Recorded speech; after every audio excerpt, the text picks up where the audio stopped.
Welcome to the Fantasy Forecast with Grindberg and bigz. I am bigz. He is Grindberg. We are here with you on this beautiful Friday. We've got our starts. We've got our sits. Schultz is in the back playing Angry Birds. Is that a thing anymore? I don't know. He'll be out here in a sec to help me with one of my calls. Before we get into it, go ahead and like and subscribe to the show, and go to your Google machine and type into the search engine. That's what they used to call it anyway. Fantasy Sports Advice Network.com. Go to there and sign up, and it's pretty great. Also, if you're on Twitter right now, follow us on Fantasy Football Advice Network on YouTube. If you're on YouTube, go over to Twitter and follow Fantasy Football Advice Network. Let's get into it. Let's talk about our studs and duds, our calls from last week. Who you got, Mike Grindberg? Well, I did okay last week. With my starts and my sits, I hit. Definitely got a good one here. So let me pull up my show sheet. I'm a little behind. Okay, so I hit Matthew Stafford, 298, 2 touchdowns, had a big game. I told you everybody to start him, and he's looking like a guy that you're going to be able to maybe start for the rest of the year here as a streaming quarterback or even a QB1 headed in now. So I told everybody to start Ladd McConkey. It's kind of a wash. He wasn't a stud. He wasn't a dud. Went 5 for 64. Told folks to sit Amari Cooper, and he sat himself. So he listened to my advice, and he actually pulled himself out of that game. And so I guess that was a wash. But Javonte Williams went 12 for 42, wasn't very good on the ground. Had a big catch for 2 for 42, but wasn't super fantasy relevant. So as a guy that you were trying to get in as your QB1 or RB1 or RB2, he did not make that fold. So there you go. That was me. Now, bigz, you had a great week. So tell everybody. Javonte is not a start this week either. That's a little. I don't know. I guess we'll give you a free one. You don't have to watch the rest of the show. If you were asking about Javonte Williams, go ahead and sit him, and you can leave. We'll take care of the rest for everybody else. I called my sits were Kamara and Mahomes, or my starts. I mean, yes, most people were going to start them anyway. But still, Kamara was RB3 and Mahomes was QB4. I'm pretty sure that's his best finish of the season. And it happened when I said, for the first time ever in my life, start Patrick Mahomes. Then on the sit side, I said, sit all Patriots. I'm going to take a lap for 75% accuracy. I said, sit Drake May. He finished as quarterback 18. That does you no good in redraft. I said, sit Hunter Henry. He finishes tight end 11 in redraft. That doesn't help you at all. I said, sit Demario Douglas. He finished as wide receiver 40. That's not even flex worthy. And I said, sit Ramondre Stevenson. He finishes RB7. So, that one was a surprise. He wasn't supposed to do that, but he did. And then finally, I'm pretty sure that over the course of my career on podcasts, I have made a call on whether or not to start or sit Jonathan Taylor. I'm going to call it 7 times. 6 times previously, if I said to sit him, he went absolutely bananas. If I said to start him, he did absolutely nothing. I finally got it right. I said sit Jonathan Taylor, and he backed me up RB32. Let's go. There you go, bigz. Finally. You got him. You got him where you needed him, and man, great week for you. What do you got this week? Let's get into this week's action because it's week 10. Fantasy championships are going to be won in the next, this is what we call the trenches here. 5 and 4 teams, 6 and 3 teams, 4 and 5 teams. They're all vying for important positioning here. So let's give them the goods. Well, they're in contention, right?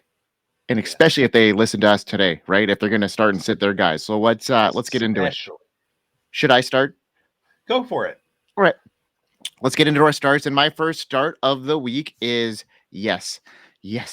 Tyrone Tracy. And he's ideal this week. And I think he's going to be a great RB2 with RB1 upside. The rookie has firmly established himself as the lead back for the Giants, surpassing Devin Singletary in both snap share and opportunity. Tyrone Tracy's recent performances show his upside as he's posted over 22 fantasy points in half of his last 4 games. This trend bodes well for his matchup against the Carolina Panthers, who have been one of the most generous defenses to running backs this season. Carolina has allowed more than 31 fantasy points per game over the last 4 weeks and have given up a total of 631 yards and 7 touchdowns during that span. This creates the perfect opportunity for Tracy to build off his recent success and deliver another solid fantasy performance. Tracy's Week 10 matchup in Germany offers a lot of promise. The Panthers have struggled to stop running backs, and after a strong performance last week, Tracy should be considered as a safe RB2 play, but his role as the primary ball carrier and his ability to contribute in the passing game, evidenced by his 75 yards this season, receiving yards, makes him a high upside option. With the volume, opportunity, and matchup all in his favor, Tracy should be in your lineups this week. Biggs, who do you got as your number one? My number one, and let's get Schultz in here. My number one is Brian Thomas Jr. Brian Thomas Jr. has come in, and there's one thing that we know about elite wide receivers, and that's they tend to turn it on in their rookie seasons in the second half of the year. Now, there may be some question in Jacksonville about who's going to be throwing him the ball, but I feel like even if it's Mac Jones, Brian Thomas Jr. has established himself as the go-to guy in that offense.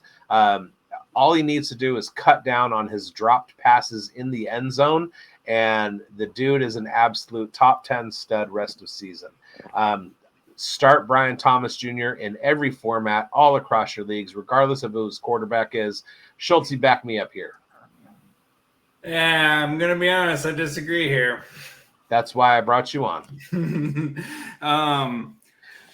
Without Trevor, this is a big drop-off. One big complaint myself and tons of other Jags fans have had with this offensive staff is why are they not force-feeding this guy in Brian Thomas Jr.?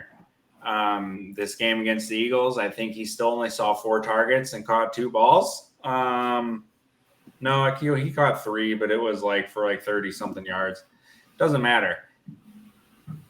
The talent of this dude and the fact that this is already a lost season adds up to give him 10 targets a game, get him doing things he's not comfortable doing, utilize him in every single way you can think of, find out what works, find out what doesn't, and that's what they're not doing. And I just don't trust Mac Jones. Maybe I trust Mac Jones enough to be a competent dude to keep the offense okay. This week, like you said, rest of the season, even with Mac, I think Thomas is going to end up being okay.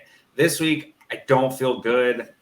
Brian Flores, defensive coordinator for Minnesota, blitzes the crap out of people, and this offensive line is really banged up. I already didn't like it if Trevor was going to play for that exact reason. I just think this offense this week is going to be an absolute dumpster fire, and I wouldn't start anyone. That's fair.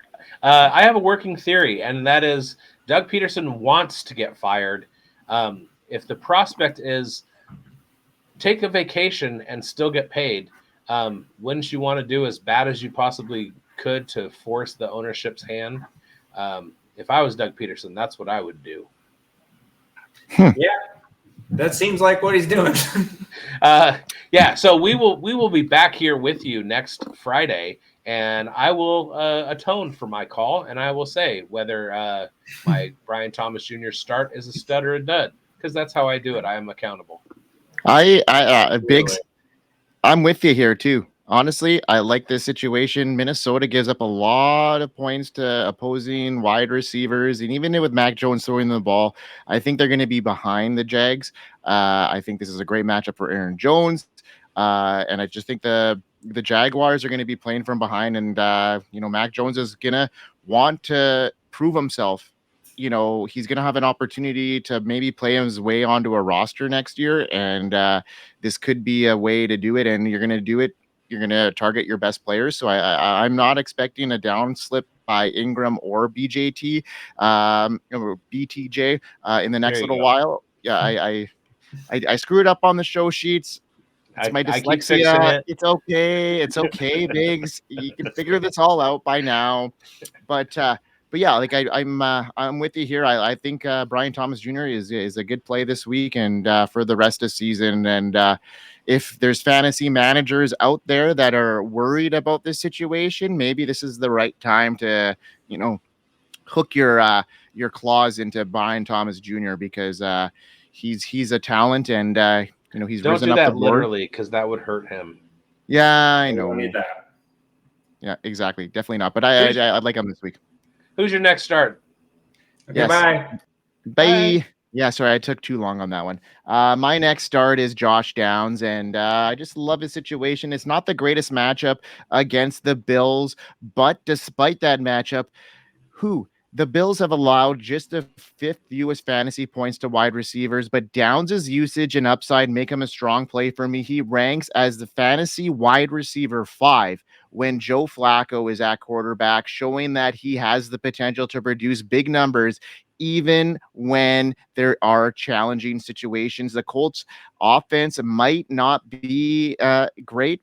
It's inconsistent, but Downs has been a steady producer, and his involvement in the passing game is likely to remain high with at least 58 receiving yards in 5 of the last 7 games this season. He's an intriguing option, especially in PPR formats. I love this connection with Joe Flacco. Josh Downs is an elite separator, and I just think he is very much primed to be in your lineup. He's a must start for me in week 10 with a high target share, a strong chemistry with Joe Flacco. Downs is a sneaky must start for me this week. There it is. I think if you went back through our archive from last season and put a finger on our most agreed upon breakouts for 2024, Josh Downs, Tyjae Spears, and Chase Brown, and only Tyjae Spears hasn't completed his ascension yet. But we were good on the Downs and Chase Brown calls. All right. My next start is going to be San Francisco 49ers quarterback Brock Purdy. Now, Brock Purdy is somebody that we talked about during draft season and told you to draft him as your QB2. Take a heavy rushing upside quarterback earlier and then wait until round 10, 11, 12 and draft yourself Mr. Brock Purdy. And this is the reason why. Because while you may be dealing with an injury, or even if you're not, Brock Purdy has a fantastic matchup against the Tampa Bay Buccaneers this week. They currently allow 32 yards per game, more than average in the NFL. And when we go down and we look at points allowed, the Tampa Bay Buccaneers, last week they had surpassed Jacksonville as giving up the most fantasy points to quarterbacks in the NFL. The tide flipped again, and now Jacksonville is back on top. But Tampa Bay is close behind, in second in most points allowed to fantasy quarterbacks at 26.3, meaning Brock Purdy has the second best matchup in all of the NFL this week, with the only one being better, Sam Darnold, who's also a start. Pretty good smash start. But I wanted to go with Brock Purdy. He's definitely going to finish within the top 5 of quarterbacks this week, courtesy of those Tampa Bay Buccaneers. Just think of it this way.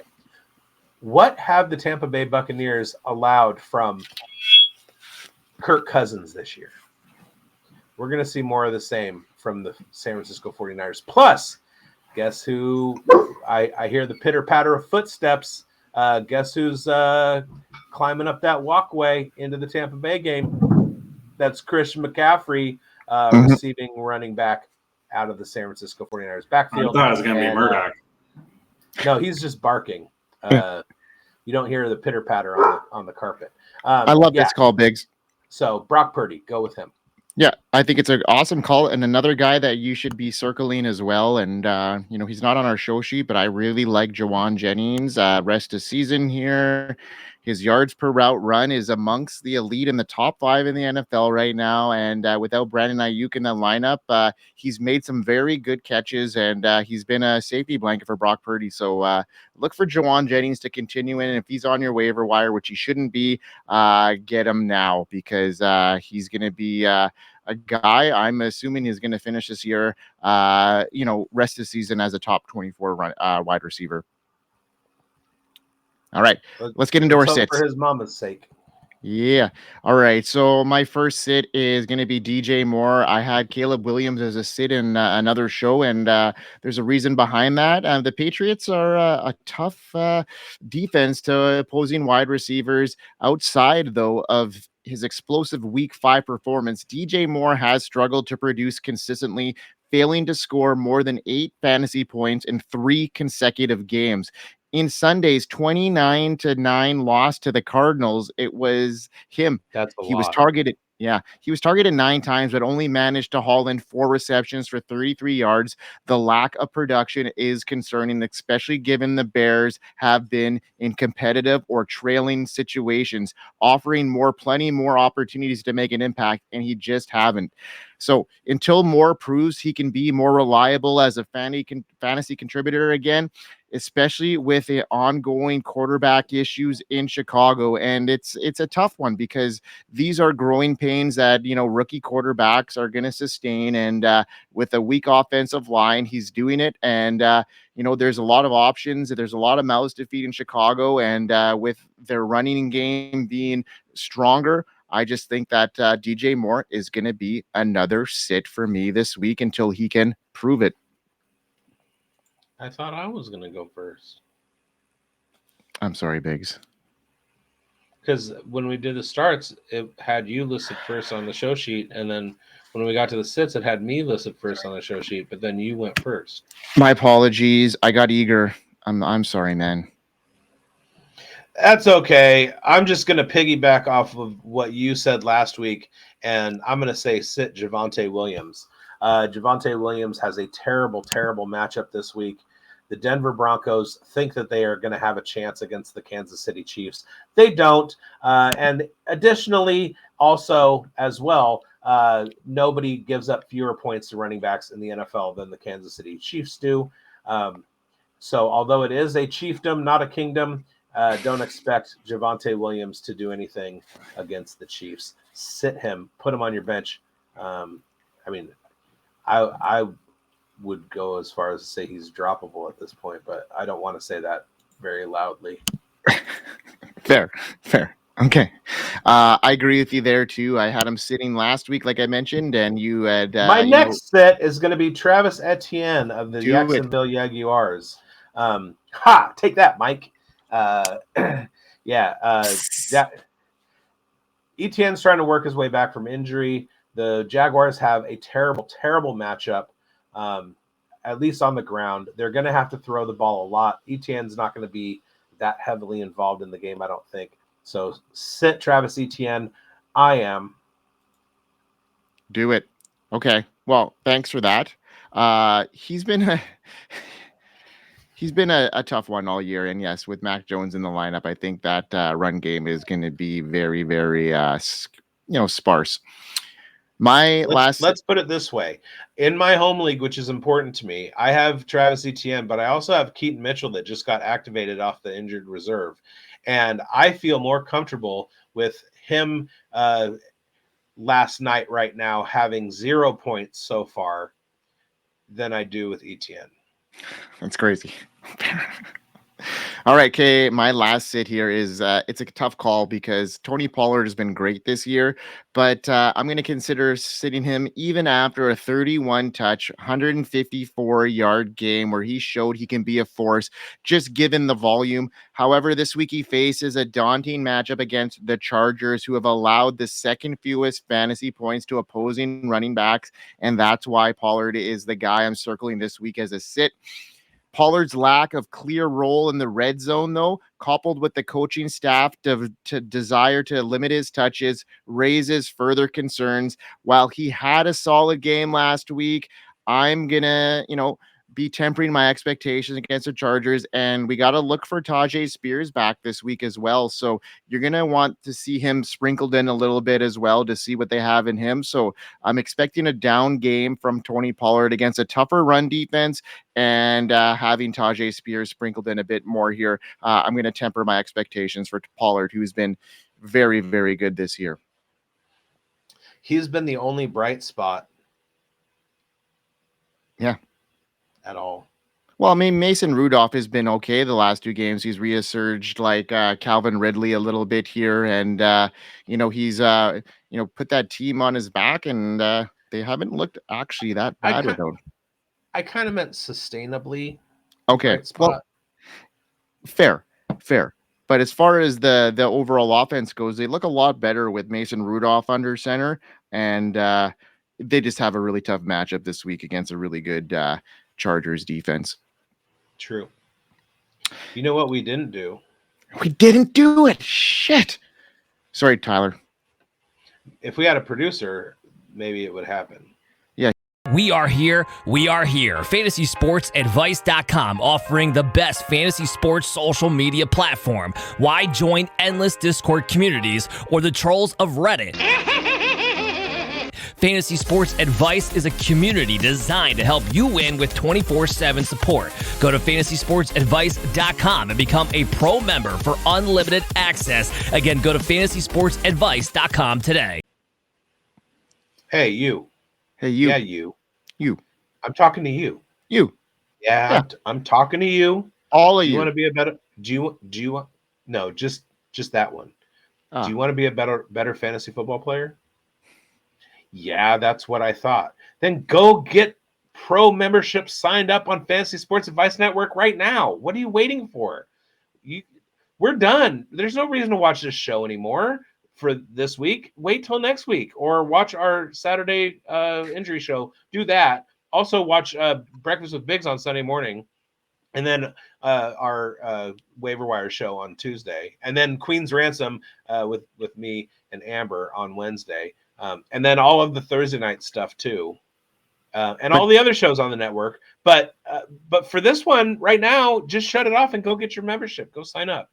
Yeah, but don't forget though, we had a killer episode with Captain. It was an hour long talking about the rookies of the 2024 draft and how they performed this year so far, mid-season grades. I think it was a really awesome show that you guys should all check out. It's going to be sustainable for the next couple of weeks. So, if you got a little extra hour in your game time, Sunday morning walk, before the games get on, you should listen to that one. It was lit up. Get that rookie intel. Yeah, it was great. And we'll bring Captain on again after the season, and we'll talk about the rookie class as they come in. So, hell yeah, buddy. Yeah, buddy. Yeah. We hope you win. We hope you win. Peace.